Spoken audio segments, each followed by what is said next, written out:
Welcome to our classroom. Get ready for another exciting class. Listen, repeat, master. Alright, ok, vamos lá então para mais um verbo auxiliar modal na tabela de formação verbal do professor Matias Nau. Então hoje estaremos vendo aqui o verbo auxiliar número 16, os primeiros auxiliar do pé direito, e estaremos falando sobre ele um pouquinho também.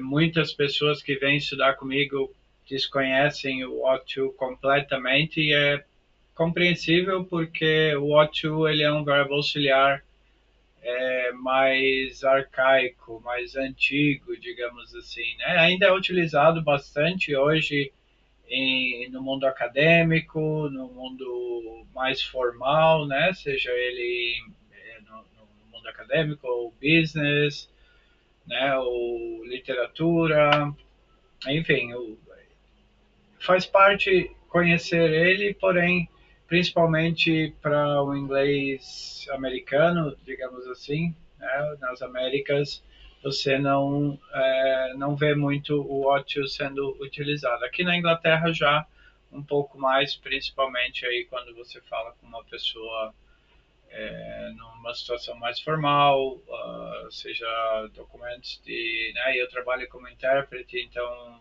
às vezes documentos de corte, explicando casos, enfim, onde uma linguagem mais formal é utilizada. Porém, como sempre, né, eu apresento aqui, por quê? Porque é importante conhecê-lo, é importante saber da história dele, né? Saber que o ought to é um verbo auxiliar que também tem esse significado ali, né? Ought to, a conclusão provável, suposição, conselho, daí o professor Matias colocou aquele AF ali que significa afirmativa, né? Porque, de novo, na época das pesquisas do professor Matias, quando ele criou a tabela, ele achou essa referência de que aparecia mais em frases afirmativas, ok? Que acontece bastante no inglês moderno, né? Aqui, como a gente fala, ele é semelhante ao should, mas com um tom mais enfático ou moral. Pode ser traduzido como deveria, com um sentido de certo ou apropriado a se fazer, né? Que a gente vai ver já nos próximos dedos ali tem um outro auxiliar que também faz esse ênfase, né? Mas, de novo, o ought to, ele não é tão visto no inglês moderno, digamos assim, porém é um auxiliar importante também de conhecer. E, mais uma vez, quando você se habitua a ele e utiliza ele, né, como eu sempre falo, na interação que você vai estar tendo, você vai sempre ter ali um, um respaldo, né, uh, é um respeito você recebe porque as pessoas veem que você tem um conhecimento sobre o idioma e consegue aplicar ele de uma forma precisa, né, utilizando de todas as suas ferramentas, as suas possibilidades, os seus componentes, né? Ok? Então, ali, expressa obrigação moral, recomendação forte ou expectativa lógica. Semelhante ao should, como já vimos, né, deveria com sentido certo, né, sentido de certo ou apropriado a ser feito. O to vem sempre seguido do to. Né? Daí ali nas explicações, aqui ela aparece em vermelho, depois ali atrás tem algumas também que ela está nesse azul clarinho, que eu boto as estruturas compostas, né, para a pessoa entender que ele também é parte da estrutura, né, que ele também está ali, mas não é muito certo ficar em vermelho, porque em vermelho a gente tem sempre aquele que faz, né, que segura o not na negação e que pula para frente para a interrogação, ok? Então, vamos deixar ele ali de azul claro, que é assim que eu tenho feito na maior parte do livro. Ok? Então, aqui no caso a gente também teria daí, né, a gente teria mais VA, ou a gente teria, vamos botar direto, ó, VA2, E vamos botar ele aqui dessa cor. Pronto. Aqui em cima também. Porque eu boto assim, porque você vai ver conforme a gente altera a estrutura, o to ele fica sempre ali. É que nem o have, quando a gente viu no dedo 5, né? A, como é que era? I have been working. É que nem o been ali, sorry, né? O have vem agora nos tempos compostos ali. A gente viu o have como parte da estrutura no dedo 7, não, 8 e 9, né? Will e would, né? Will have, would have. Né? O have fica sempre ali, ele não se mexe, né? O will e o would é que fazem o trabalho, né? Então, a mesma coisa aqui, ok? Cool, então ali a gente tem, né, que o ought to vai utilizar sempre a primeira do verbo, que facilita bastante, né, para colocar nessas situações.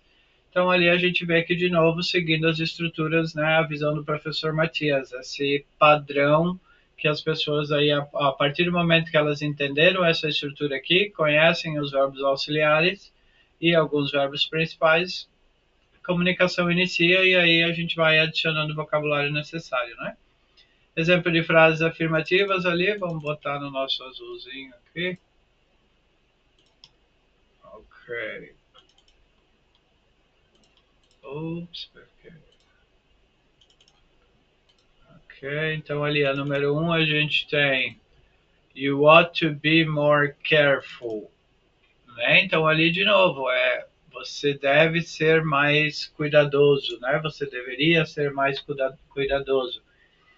Né? Daí de novo, diferença do should, que é um conselho, né? Que a gente vai ver agora o próximo dedo. O should ele não tem tanto esse interesse, né? You should é o que eu falo para meus alunos assim para memorizar mais ou menos a diferença para iniciar a praticar já right away. Eu falo para eles, pensa assim, o should é uma coisa que tu fala, né? Mas tu não tem muito interesse se a pessoa vai ou não fazer, ou, né? É assim, you should do that, né? Você deveria fazer. É um conselho que eu te dou, se tu quer, escuta. Agora, o what to já não. O what to, de repente, vamos dizer assim, tu fala para uma pessoa que tu se importa, ou num ambiente de trabalho onde também tem uma relação onde tu, né, é aquilo, tu, sei lá, tu tem que comandar aquela pessoa para fazer uma tarefa, então tu vai dizer you ought to, então ali porque ele carrega junto com o auxiliar, né, um dos significados dele é carregar esse peso ali que a gente mencionou aqui, ó, que com um tom mais enfático ou moral, né? Então a gente viu, um sentido de certo ou apropriado a se fazer. Então é isso que ele carrega junto com ele. Já esse ênfase já vai com ele. Se tu fala, you should, é assim, I don't really care, né? Tipo, eu não me importo muito. Agora, se tu fala you ought to, ele já, por tu estar usando esse verbo auxiliar, ele já consigo leva o significado, ok? Isso é uma das situações, né, que diferencia os auxiliares modais. Eles já terem não só a conjugação, mas eles carregam consigo um significado. Ok? Cool. O to vem sempre seguido do to, a gente já viu, diferente do should, usos para conseguir expectativas ou até julgamentos morais. Lembrando que aqui atrás, vamos dar uma olhadinha ali, aqui atrás, tá vendo, o dedo 16, o ought to. Né? Então, aqui onde foi preparado os exercícios, essas frases todas já carregam esses significados que ele tem. Né? Então, aqui você pode ver a conclusão provável, suposição, conselho afirmativo, né? Lembrando ali de carregar aquele ênfase, né? Então, você deveria estudar mais, né? Isso, digamos, uma mãe falando para o filho, o irmão falando para o outro, enfim, o professor falando para um aluno, né? Ele deveria dormir mais cedo, né? Então, she ought to sleep earlier, porque tem que trabalhar amanhã. Então, tá vendo? Daí as frases que eu botei para exercício, elas já também carregam ali esse significado junto para ajudar aí na memorização de quem for fazer as práticas, né? Cool, cool bananas. Okay, let's go back to 16. Here we are. Cool. E aí ali temos, né, então os exemplos. You ought to be more careful. You ought to call your grandma. You ought to respect your parents. You ought to respect the rules. And you ought to look after them. De novo, também ali os exemplos já estão assim um pouco modificados e com o significado do verbo, né? Não tanto quanto anteriormente, onde eu usei mais um padrão, porque não, né? Nas mãos ali ali é mais conjugação, eles não têm um significado junto, né? Nos auxiliares modais eu já alterei um pouquinho os exemplos também para ficar mais, para quando compreender ali, quando estiver vendo esse vídeo e olhando vocês, né, os exemplos, lendo e praticando, então vocês já vão ali adquirir, absorver ali um pouco do significado do verbo auxiliar, né? Ok? Cool, e aí, o que pode se dizer, né? Para fazer a negação disso, o que a gente é acostumado, como sempre, né? Esse é parte daí dos 20 ali que a gente tem.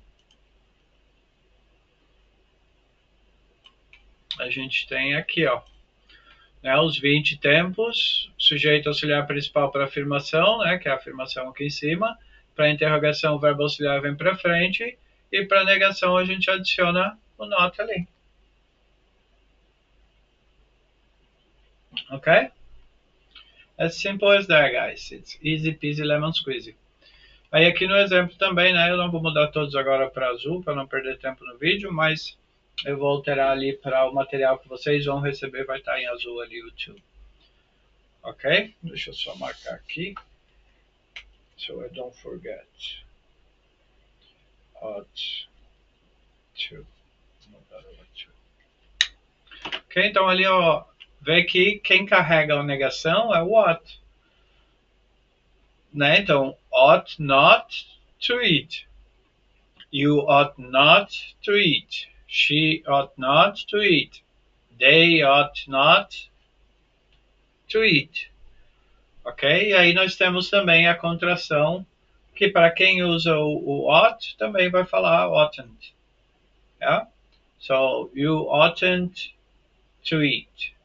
Né? Então é um pouquinho menos comum, eu só botei ali para, né, saberem que existe, porque normalmente quem usa o ought, ele vai falar separado, porque como o ought ele já é um pouquinho mais formal, digamos assim, quando você fala mais formal, você não contrai muito essa negação, você fala ela separada sempre, né? A não ser no cannot, que é junto, né? Mas, então ali no caso seria muito mais comum de se falar he ought not to eat do que falar he oughtn't to eat. However, né, de qualquer forma, existe a contração, porém não é muito vista, mas, né, está ali. E aí aqui os exemplos eu botei mais na parte onde a gente mais vê, né, que como eu falei, o ought to, por ser um pouquinho mais formal, normalmente as pessoas usam dessa forma, não dessa forma contraída. You ought not to lie, né, você não deveria mentir. You ought not to call him, né, você não deveria ligar para ele. We ought not to disrespect our parents. That's a good one, right? He ought not to be driving so fast. Ok, aqui tá vendo que tem um verbo, né? To be driving, estar dirigindo, né? Mas tá vendo que o to requer a primeira forma do verbo to be e depois o to be requer o verbo contínuo, né? He ought not to be driving. Então ele não deveria estar dirigindo tão rápido, né? Ok? Cool. No livro 4, a gente vai falar um pouquinho mais sobre essas estruturas que se stretch a little bit, né? Essas que se alongam a little bit, né? Se esticam. As estruturas compostas, né? Que vão trabalhar com todos os auxiliares modais, a contínua e a perfeita. E a maior estrutura do inglês que nós temos ali é a perfeita contínua, que não está na tabela, mas estará na próxima edição. Mas para os meus alunos e para vocês que adquirirem o material, eu já vou mostrar e você pode adicionar ali na sua tabela também com uma canetinha dessas assim que fica bonitinho, né? Okidoki, alright. E interrogação, como sempre, o que a gente é acostumado, não muda nada. Interrogação, a gente vai ter a mudança do verbo auxiliar, ele vem para frente como sempre, né? Como está ali na nossa querida tabela de formação verbal. Para os 20 tempos, né? O verbo auxiliar vem para frente na pergunta, né? A gente vai ver por que 20, se a tabela tem 23, a gente vai ver isso ali depois, onde o professor Matias mencionou já, né? Então, aqui lembrando que esses 20 tempos aqui referem-se às afirmações, né, que tem a diferença do dedo 1 e dedo 4, são os danadões, e depois a gente vai ver daí a outra estrutura que também não segue esse padrão para afirmação.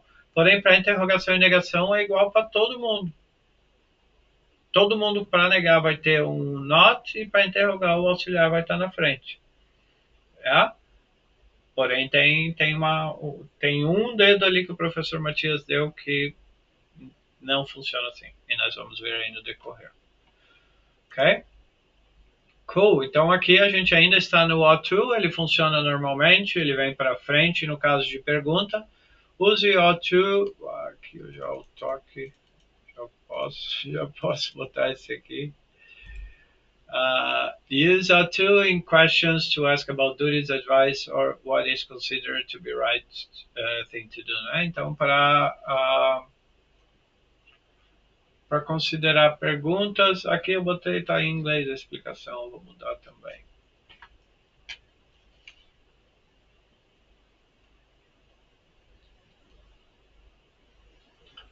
Ok, então ali em perguntas, né, para perguntar sobre tarefas, conselhos ou o que é considerado a coisa certa de se fazer. Estrutura pouco usada em inglês moderno em perguntas, no uso informal, as pessoas geralmente preferem usar o should, que nós vamos ver agora no próximo dedo, nas interrogativas. Ok? Então, de novo, o ought to é usado para perguntas, faz o mesmo papel, vem para frente sujeito, yes sir.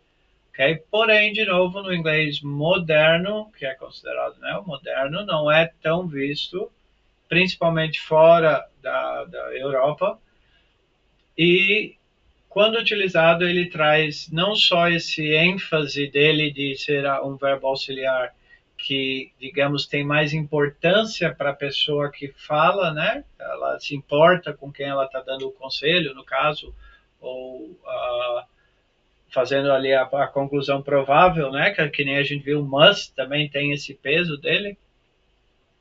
Então, no fim das contas, quando você se habitua a utilizar o ought to, você acaba utilizando ele para perguntar e para negar também, né? You ought to eat well. You ought not to eat that. Ought to, acho que daí é aquilo, é como eu sempre falo para meus alunos, e o que acontece normalmente, na verdade, é que a partir do momento que tu vê o inglês desse ponto de vista que o professor Matias Nau observou e compartilhou com a gente, o ought to é só mais um verbo auxiliar. Já que eu sei os outros, eu sei o significado de cada um deles, eu agora sei esse. E quando eu estiver numa situação onde eu vou estiver, sei lá, fazendo uma apresentação do meu business, ou eu estiver numa entrevista de trabalho, né, eu vou realmente olhar no meu speech, né, eu vou praticar no meu speech utilizando o ought to, porque ele vai com certeza trazer ali um pouco mais de respeito, né, de credibilidade para a pessoa que está falando, né? Cool. Aí os nossos exemplos ali, ó, ought you to work before lunch? Você deveria trabalhar antes do almoço? Essa ficou, né, não ficou tão assim, mas ought you to help them? Né? Você deveria ajudar eles? Ought she to sing? Ela deveria cantar? Ought they to go home? Eles deveriam ir para casa? Ought I to speak to him about this? Eu deveria falar com ele sobre isso? Ok? Então, ought to, verbo auxiliar muito útil. Né? De novo, sempre bom conhecer todos eles, mesmo que eles não estão mais aí no inglês do dia a dia. porém, quando você se deparar com ele, você vai conhecer, vai conseguir responder a ele, e que nem eu falei, quem sabe aí até incluir ele no seu vocabulário e utilizar aí o ought to para demonstrar que você tem conhecimento sobre o idioma e consegue usar todos os verbos auxiliares disponíveis. Ok? Vamos então agora para o nosso dedo 17, nosso verbo auxiliar should, né? O should que significa nada mais do que conselho. Olha ali na tabela, ó. Ups. Ought to, should. Conselho. Afirmativa, interrogação e negativa. E aí a gente vai ver também a aplicação do had better. Por que o had better está ali espremidinho do lado do should, ok? Próximo vídeo a gente já vai estar vendo o dedo 17, ok? Obrigado por assistir e boas práticas.